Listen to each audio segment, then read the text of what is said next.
Junio regained consciousness from his blackout. It was at this moment that he slowly opens his eyes and took a seat. Turning his head from left to right and right to left, he questioned himself. Where am I? Was I moved while I was unconscious? And as he wondered how long he was out and how surprisingly refreshed he feels, he found himself in a luxurious room. Junio felt like he was close to his peak. Normally, he should have been bedridden for at least a week, unable to even move a finger. Yet, he feels like he's been rejuvenated. And as Junio pondered on the restraints binding him, Wyen walked in. Holding a cup of coffee, she told Junio that she'd done all she can, but if he feels any discomfort, he should let her know. Junio, feeling grateful for her care, thanked Wyen. But she replied that she would prefer if Junio answered her questions as truthfully and honest as possible. She then gave a bright smile and asked the obvious question as to what Junio was there with those people. She placed the coffee down and continued that she will take whatever answer she's given. Junio remained silent for a while, then said that he wasn't with them, but attacked by them when he was on his way home. He wondered how Wyen knew him. After all, he was a nobody and she, on the other hand, was an S-class saint who was widely known among the public and hunters as the Hyunmu Guild's leader. Junio took a sip of the coffee and continued, knowing that that in of itself was a problem. You see, in his memories he received from his past regression, Hyunmu Guild wasn't one of the three great guilds.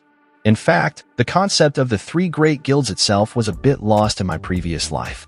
It was practically a two-man show between Overkill and Shinhwa Guild. There was also a guild named Soul Link. But rather than being an equal competitor, it was closer to a step below the Shinhwa and Overkill Guild. However, the present Hyunmu Guild is different. One of the three great guilds which matched up to its name even against the Overkill and Shinhwa guilds. But the difference between this world and my memories was how the Hyunmu Guild had managed to come so far, and the reason was this woman, Wyen, the best healing type supporter.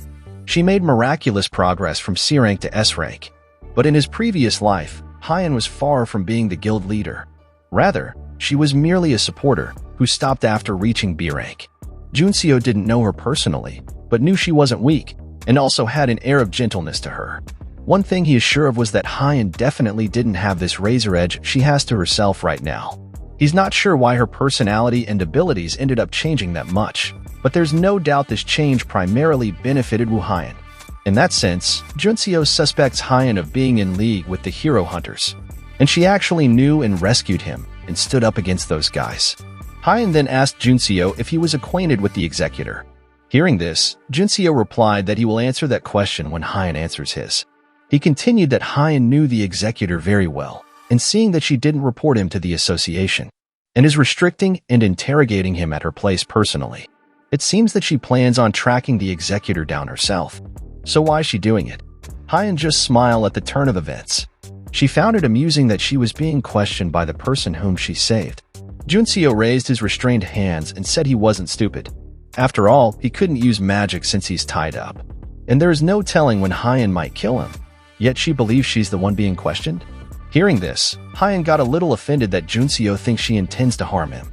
But Junio just stared blankly and continued that he doesn't believe a word she says, and although it's true that she did save his life and fought the Executor, but that alone wasn't enough for him to spill the beans about everything he knows.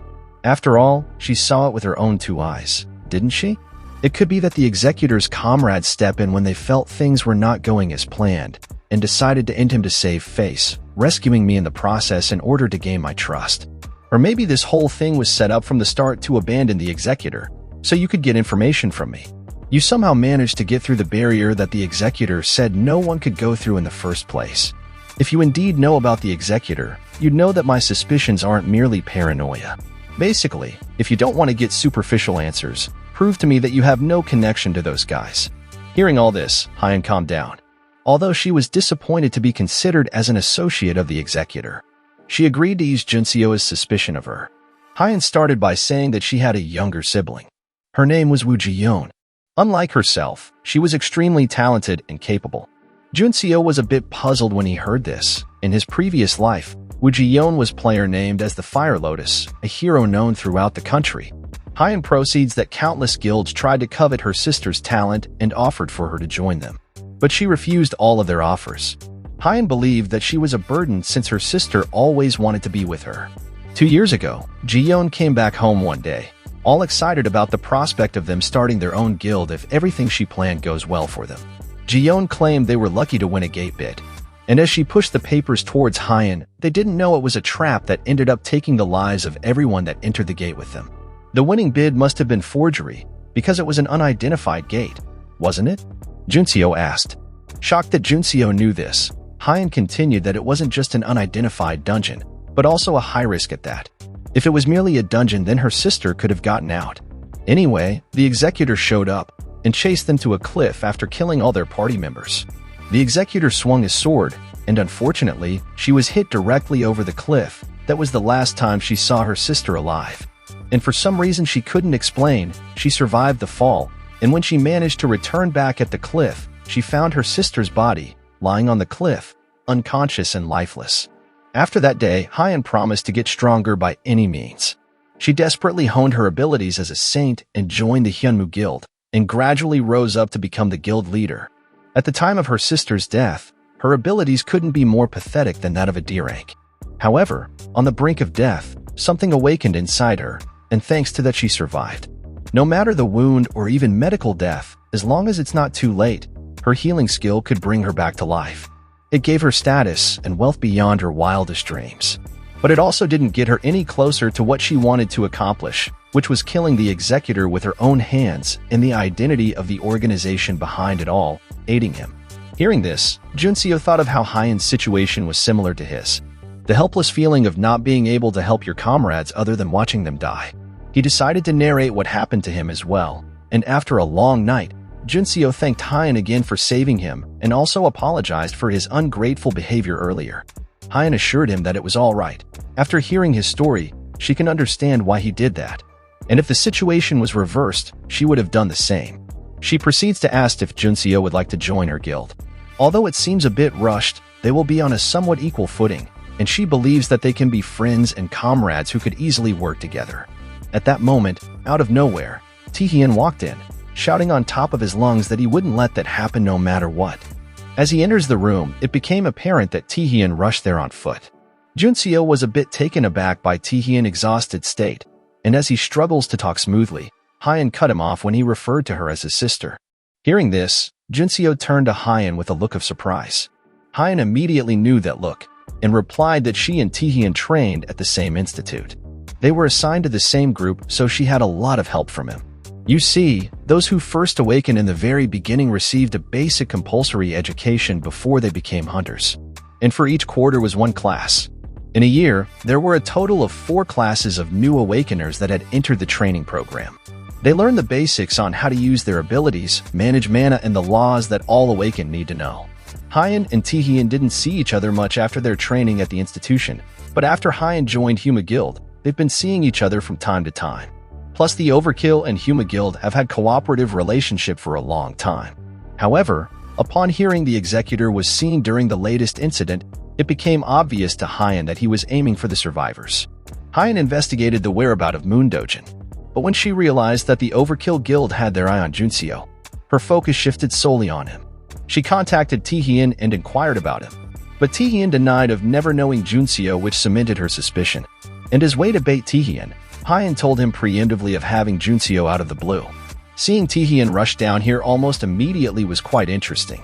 After all, Tian could have let his spies follow Junio to confirm his location. Hearing this, Tian sighed softly and replied that he never had or sent spies to follow Junio anywhere. Anyway, what made her bring Junio to her office rather than the association? Wyen replied Tian by asking him if he recalls the conspiracy she told him and Kim Yi-hyuk about a year ago. The matter involving their cooperation on apprehending the people involved in targeting hunters for a variety of reasons. But neither of them believed her. Although she understood Kim Yi-hyuk for not believing her, Tian straight up disregarded her claim due to lack of evidence. And even though it made sense that Tian needed more evidence at that time, the evidence was now at his doorstep. Hearing this, Junio was a bit stunned that Wyen had already briefed both guild leaders a while ago, and unfortunately they disregarded her claim as nothing more than a conspiracy. Wyen continued that those same people just attacked Junio, and if she hadn't intervened and thwarted them, his precious Junio would have been dead by now. Tian was shocked when she finished. He then turned to Junio and was about to ask if it was true, but Junio cut him off that it was. They attacked him during his previous dungeon raid, and the guy that attacked him in the dungeon came back looking for him along with his colleague this very night. Tian asked why Junio never mentioned what happened in the previous dungeon to him. Hyen scoffed at the question. She replied that Tian should know why. After all, she was familiar with him, and when she told him about what she experienced, Tian showed a reaction that implied that he found it hard to believe. Putting that fact aside, it was obvious that Tian wouldn't have believed him also, and Junio could have also been marked by the association or be treated like a lunatic. Knowing this, the burden of risk must have been too high for him, and it's not like Junio had a close enough relationship with him despite all of that. Hearing this, Tian thought that Hyen had been in contact with Junio more than once, trying to recruit him into her guild, but seeing that she hadn't succeeded in winning him over meant that it was obvious that Junio didn't want to join. Hyen replied that that may be the case, but he wants to hear that directly from Junio himself. A scouting offer isn't simply for cooperation. For the past 2 years, Hyen has investigated countless missing cases that she judged to be done by the Executor's Party. And after a while of investigation, she realized that the organization's mission was quite simple and obvious. In case of Overkill and Shinhwa Guild, and a few other guilds that satisfied the conditions on missing people, there were no unconfirmed gate-like or rank errors accidents. Junio caught on, and continued that by those conditions, then she doesn't simply meant the size of the guild, but rather the density of the guild. After all, the people who even have an influence over the association system wouldn't care about the size of a guild. Hyen replied that Junio was right. In the case of guilds who simply had many numbers, there are actually a higher ratio of suspicious missing people compared to those who aren't part of a guild. When there are missing people in those guilds, they would often be covered up in concern for the guild's reputation, so with that, these people become an easy target for them. But outside of those cases, there are no other targets. Guilds with no missing people all possessed healthy organizational power with a ranker-level guildmaster at the center. Places with strong organizational power, where even if their scale was small, there was a strong bond between them, and they took care of each other.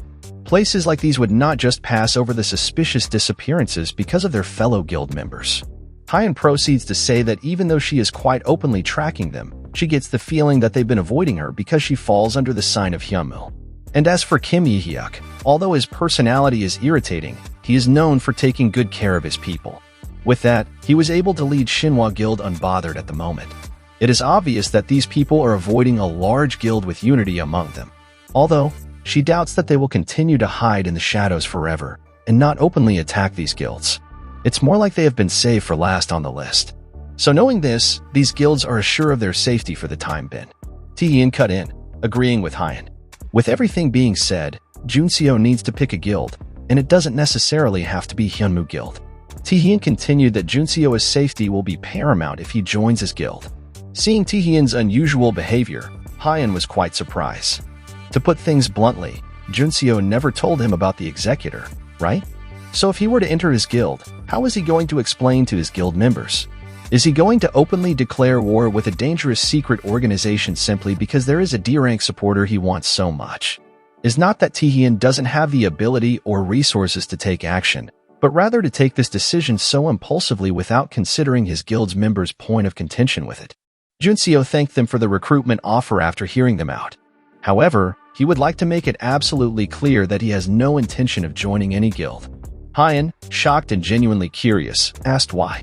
Is he concerned that the guild will limit his activities? Junio's official affiliation with Hyunmu Guild will just provide him with safety, and that's it. Given the circumstance, it's reasonable and beneficial to join one of the two. But the problem lies with the fact that his safety is unnecessary, because he intends to use himself as bait. Hearing this, both guild leaders were astonished with his decision. Junio continued that like Hyen said earlier, it was their turn to act, which means that if they were to publicly provide him with safety, it doesn't guarantee that they will stop, but only delay the inevitable, and someone will definitely take his place for sure. Rather than that, Junio prefers to be the main focus, which will ensure other hunters' safety. Tian got furious when he heard this. Why does he want to shoulder the burden of risk instead of others? Junio just calmly reached for his coffee and responded that Tian shouldn't necessarily have to look at it from that perspective. Even with Hyunmu Guild's capabilities, they couldn't catch the tail of those bastards for 2 years. Also, they lack evidence at the moment to expect cooperation from the Hunters Association. But with him as bait, they can definitely predict their next moves at the very least, right? If there is another attack like what happened tonight, they might be able to apprehend those fucking bastards, or at the very least gather evidence, which will cause the association to act and show their existence to the world. Wyen questioned if Junio really understand the enormity of what he's saying. Junio answered that of course he does. Besides, like she implied earlier, there is no way that the two of them won't cooperate with him at all and just stay idle, right?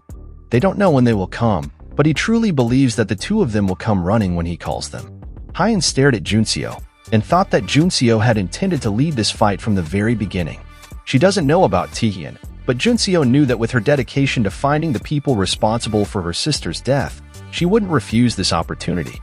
Meanwhile, that very night, somewhere at a far distance in the city, in an unfurnished building, the priestess and the beheaded executor knelt down, greeting their boss, a hooded male figure. The priestess said that she had a report on her comrade's work.